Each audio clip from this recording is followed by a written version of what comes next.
इस पे बदलाव के लिए काम कर नहीं रहा है, क्योंकि ये स्टेट की पावर को ही कॉम्प्रोमाइज़ कर देगा। ज़रूरत ये है कि फिर से हम अपने समाज को संगठित करके और एक जो सामाजिक स्तर पर देखिए, जाति का एक बहुत बड़ा योगदान ये भी था कि उसने समाज को अलग अलग टुकड़ियों में संगठित किया हुआ था। तो महंगाई बहुत समस्या नहीं है।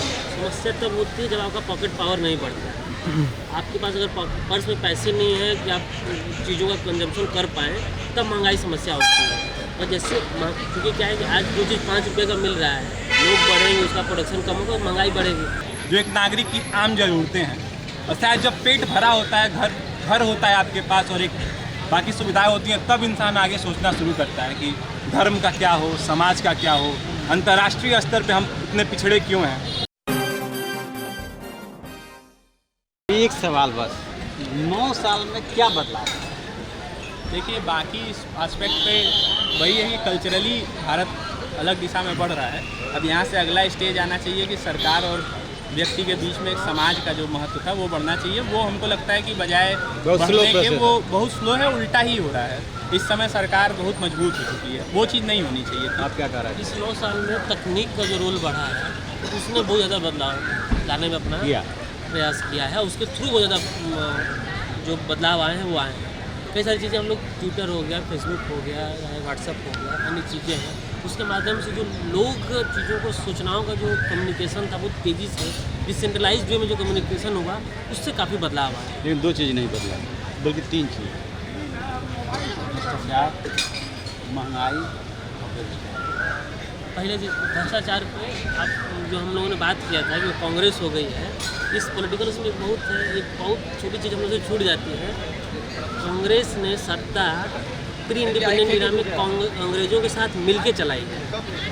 हाँ, बिल्कुल। हमारे विधानसभा में इनका सरकार होता था और अंग्रेजों के साथ ही मिलके काम करते थे। आगे भी वो जो मिलके काम होता था, चूँकि अंग्रेजों का मुख्य काम था रेवेन्यू उठाना अपने यहाँ से। जो जिलाधिकारी होते थे, जो जमींदार होते थे, इसीलिए नाम कलेक्टर पड़ा, इसीलिए नाम कलेक्टर। और उसके बाद जो जैसे जहाँ रेवेन्यू आता है और जहाँ रेवेन्यू आता है भ्रष्टाचार या फिर उसमें चोरी करने का, अन्य चीज़ों का वो संभावनाएं बहुत बढ़ जाती हैं।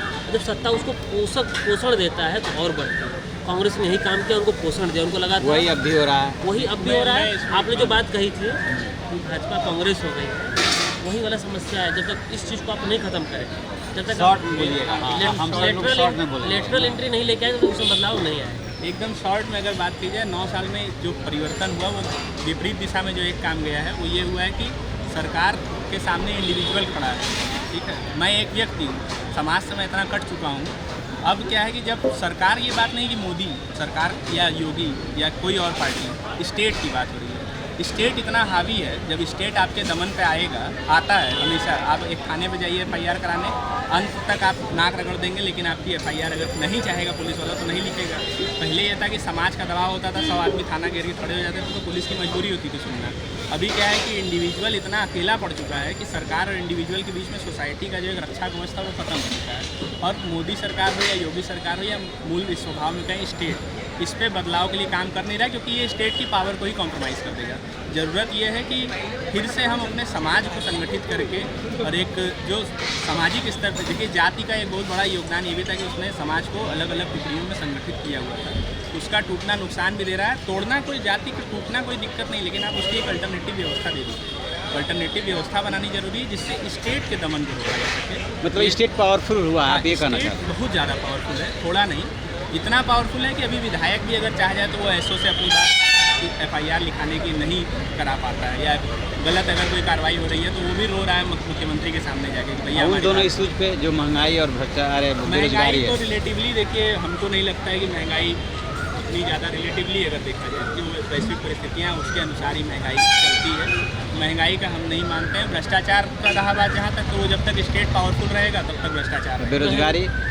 बेरोजगारी भी जब तक स्टेट पावरफुल रहेगा, स्टेट ही हर चीज़ चला रहा है। आप रोजगार का सृजन छोटे छोटे रोजगारों से हो सकता है। जैसे फिर वहीं पे आ जाइए, जाति की व्यवस्था में बचपन से रोजगार दिया जाता था। ठीक है, हम पैदा होते थे, हमारा रोजगार तय होता था कि हम लोहार का काम करेंगे, हम सोनार का काम करेंगे। आप एक अल्टरनेटिव व्यवस्था बनाइए। अभी क्या है कि स्टेट इतना हावी है, सरकारी नौकरी निकलेगी, हर आदमी 28-30 साल तक तैयारी कर रहा है कि सरकारी नौकरी लग जाए। अरे 20 साल से ही तुम एंटरप्रेन्योरशिप में उतर जाओ, बिजनेस डालो, तो वो जब चलन होगा बिजनेस की ओर, फिर से हम लोग उतरेंगे बिजनेस की ओर, लोकल बिजनेस की ओर, ग्राम स्वराज या व्यक्ति के हाथ में रोजगार जब देंगे, छोटी इकाइयाँ बनाई जाएंगी, तब ये सारी समस्या खत्म हो जाएगी। सरकार कभी न रोजगार दे सकती है 130-140 करोड़ लोगों को, कोई सरकार नहीं दे सकती। आप क्या कहते हैं? महंगाई जो बात हुई थी रिलेटिव टू महंगाई बहुत समस्या नहीं है। समस्या तब होती है जब आपका पॉकेट पावर नहीं बढ़ता है। आपके पास अगर पर्स में पैसे नहीं है कि आप चीज़ों का कंजम्पशन कर पाएँ, तब महंगाई समस्या होती है। और जैसे क्योंकि क्या है कि आज जो चीज़ 5 रुपये का मिल रहा है, लोग बढ़ेंगे, उसका प्रोडक्शन कम होगा, महंगाई बढ़ेगी, तो लोगों के पास पैसे होने चाहिए, वो खरीदें। यहाँ पे सरकार और स्टेट का फेलियर है कि लोगों का जो डिसेंट्रलाइज वे में सबका जो पॉकेट पावर बढ़ना चाहिए था वो नहीं बढ़ पा रहा है। उसके लिए जो आप जो उस पर जोड़े हैं बेरोजगारी को, उसमें क्या है कि जो कास्ट सिस्टम की बात हुई थी, हमारे यहाँ कई सारे कास्ट सिस्टम उनके प्रोफेशन से जुड़े हुए थे। कई सारे कास्ट को तो आपको गांव में तय हो जाता था, सही बोलते 200-250 साल से पहले का आपको इतिहास नहीं पता चलेगा। और क्या है कि उस काम के करने के जब आप उसको स्ट्रक्चर में इंस्टीट्यूशनलाइज जब करेंगे, संस्थानीकरण कर दिए उसका, तो वो अपना काम छोड़ के संस्थान से जुड़ने लगा, स्टेट से जुड़ने लगा। सरकारी नौकरी के पीछे जो भागना होगा, उसने अपना काम छोड़ दिया और उस काम को कनेक्ट नहीं किया गया बाजार से। एक समय में गांव में लोग आते थे झारखंड वगैरह से और अपने यूपी से भी कई जगह तो सील बट्टा बनाते थे। कई जगह पर गाँव में 25-35 सालों का सील बट्टा, लेकिन उसमें जंग नहीं लगा। ज़रूरत थी उनको बाज़ार से जोड़ने की, लेकिन हुआ क्या, उनको इससे जोड़ा गया कि आपको पॉलिटिकल हिस्सेदारी चाहिए, आपको संस्थाओं में हिस्सेदारी चाहिए, तब चलिए। तो उन्होंने वो सारा चीज़ वो जान रहे थे, सीख रहे थे, जो एक जनरेशन दूसरे जनरेशन में पहुँचा रहे थे, जो पीढ़ियों से उनका कला था, उसको उन्होंने ख़त्म कर दिया।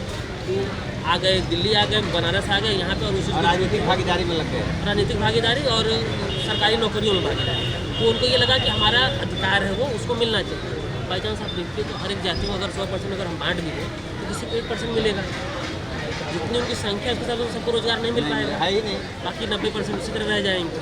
अगर लेकिन उनके काम को अगर हम लोग बाजार से जोड़ देंगे तो महंगाई भी देखिए, जब प्रोडक्शन ठीक ठाक रहेगा, डिमांड के हिसाब से प्रोडक्शन रहेगा, तो महंगाई बहुत ज़्यादा नहीं जाएगी। प्लस जो प्रोडक्शन कर रहा है उसके पास भी धन का वो बना रहा है। धन महत्वपूर्ण है, लेकिन हम लोग धन नहीं, पावर को महत्वपूर्ण बनाए। एक अंतिम बात हम यही कहेंगे कि जैसे ये जो बात चल रही थी, जब जातियों ने अपने आप को संगठित करके ये कहा कि भाई हमें भी अधिकार मिलना चाहिए, तो सरकार ने उनको आरक्षण दे दिया। आरक्षण के बाद उनमें से जो एक क्रीम थी वो छट के फिर से सरकार का हिस्सा बन गई। शोषण नहीं समाप्त हुआ। आज भी जो क्रीम है वो सरकार का हिस्सा बन रही है, एलीट सरकार ही है। आम आदमी का शोषण जैसा पहले हो रहा था वैसा अभी भी हो रहा है। और अगर आप आरक्षण के दम पे जाति व्यवस्था खत्म करना चाहते हैं तो पहला तो सवाल ये उठता है, मेरे पिताजी कायस्थ हैं, मैं कायस्थ हूँ, ये सरकार निर्धारित की है, मैंने नहीं निर्धारित किया। मेरा कर्म अगर शूद्र वाला होता तो मैं शूद्र में जा सकता था, लेकिन या जैसे ब्राह्मण का बेटा शराब भी पी रहा है तो भी वो ब्राह्मण ही है। ये कौन ब्राह्मण थोड़ी तैयार इस चीज़ को तय कर रहा है, तो सरकार ही डॉक्यूमेंट में तय कर दे रही है। दलित को तो दलित सरकार बना रही है ना। इस तरीके से कभी क्यों नहीं विचार होता है? उसका वही है कि वर्तमान की समस्या पे विचार करने ही नहीं देती स्टेट। एजुकेशन स्टेट के कब्जे में है। तो आप जो एजुकेशन लिख के दे रही है कि 3000 साल से शोषण हुआ, तो अब हम 3000 साल पहले के लोगों को गरिया रहे हैं। वर्तमान में जो शोषण हो रहा है उस पर हम चिंता नहीं कर रहे हैं, क्योंकि स्टेट ही नहीं चाहता है। भारत में देखा जाए कभी भी मुस्लिम शासन के आने के पहले कभी भी एजुकेशन स्टेट के कंट्रोल में नहीं रहा। राजा कभी नहीं चलाता था। जितने भी अनुदान दे दिए जाते थे मंदिरों को और पाठशालाओं को, और जनता से जो अनुदान मिलता था उससे चलता था। तो समाज चलाता था शिक्षा व्यवस्था, तो फिर समाज के लिए शिक्षा व्यवस्था सोचती थी। अभी सरकार चला रही है शिक्षा व्यवस्था, इसलिए कोई भी सरकार आएगी वो नई शिक्षा नीति लागू करेगी, अपने अनुसार चीज़ों को बदलेगी। मूल समस्या ये कि सरकार की समस्या है। आप क्या सोचते हैं? पहले तो मैं वो निगेटिव इन्होंने बताया स्टेट का 9 सालों में परिवर्तन क्या हुआ, मैं कुछ पॉजिटिव चीज़ें बताना चाहता हूँ। पहली तो 75 साल बाद देश में सबके घरों में शौचालय बना, हर घर जल नल जो है योजना आई है, लोगों के घर बने हैं। प्राइमरी एजुकेशन, देश आज़ाद हुआ तो IITs तो बनी, और प्राइमरी एजुकेशन हमारा अधिकार है, ये अटल जी के राज में जाके पता चला हमें। आर्टिकल 21A जो है तब जाके जुड़ा। तो मैं ये कहना चाहता हूँ कि ये सरकार या भाजपा की सरकार जब भी आती है वो मूलभूत सुविधाओं पे पहले ध्यान देती है, जो एक नागरिक की आम ज़रूरतें हैं।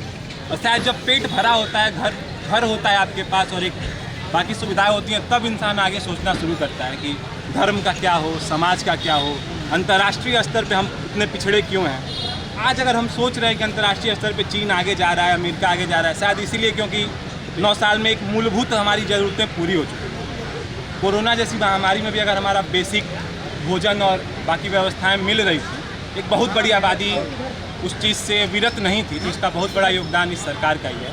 तो इस सरकार की ये एक बहुत बड़ी उपलब्धि है।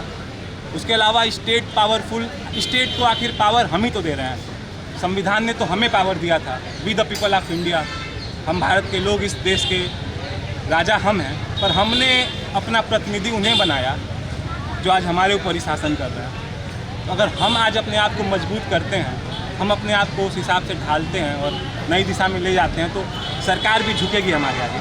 हम शायद जो चाहते हैं वही होगा। ये बात ठीक है, मोदी सरकार के जो पक्ष में बातें हैं वो एकदम इनकी सही है, इसमें कोई दिक्कत नहीं है।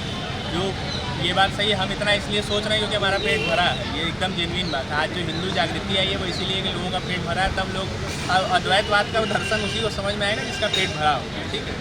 वो बात एकदम सही है। मेरा कहना ये है कि अब इसके आगे फर्दर काम इस पर होना चाहिए कि डिसेंट्रलाइजेशन ऑफ पावर, जो भारतीय सभ्यता का एक मतलब हमेशा से केंद्र रहा है, डिसेंट्रलाइजेशन ऑफ पावर, वो होना बहुत जरूरी है। मेरा बस इतना ही। ठीक, बहुत अच्छा डिस्कशन रहा।